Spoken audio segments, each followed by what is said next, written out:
There's no feeling more intense than starting over.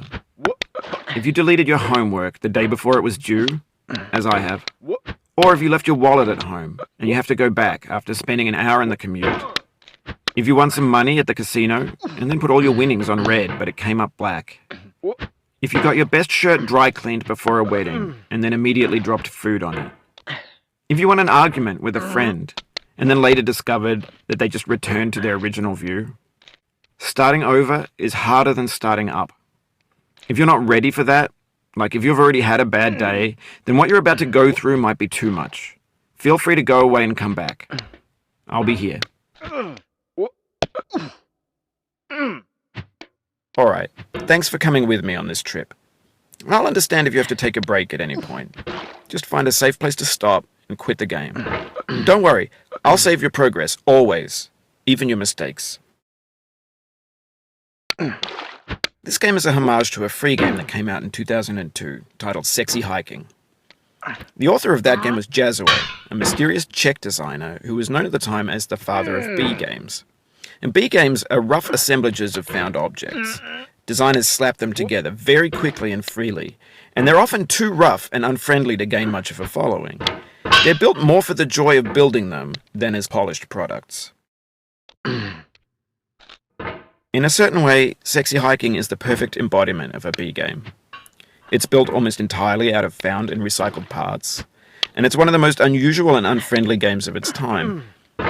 In it, your task is simply to drag yourself up a mountain with a hammer.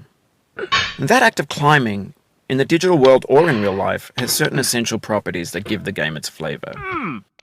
No amount of forward progress is guaranteed. Some cliffs are too sheer or too slippery. And the player is constantly, unremittingly in danger of falling and losing everything.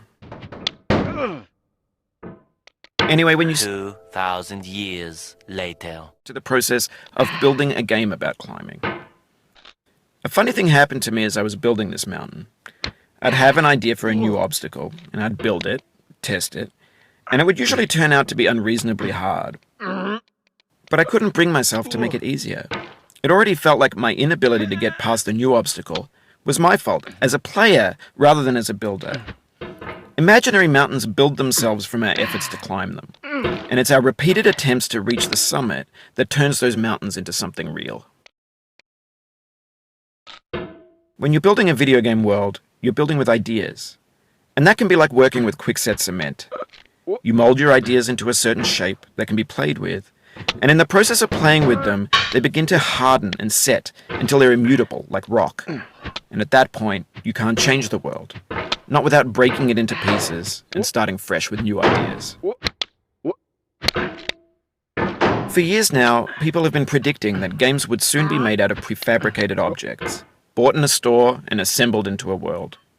And for the most part, that hasn't happened, because the objects in the stores are trash. I don't mean they look bad or that they're badly made, although a lot of them are. I mean they're trash in the way that food becomes trash as soon as you put it in the sink. Things are made to be consumed and used in a certain context, and once the moment is gone, they transform into garbage. In the context of technology, those moments pass by in seconds. Over time, we've poured more and more refuge into this vast digital landfill that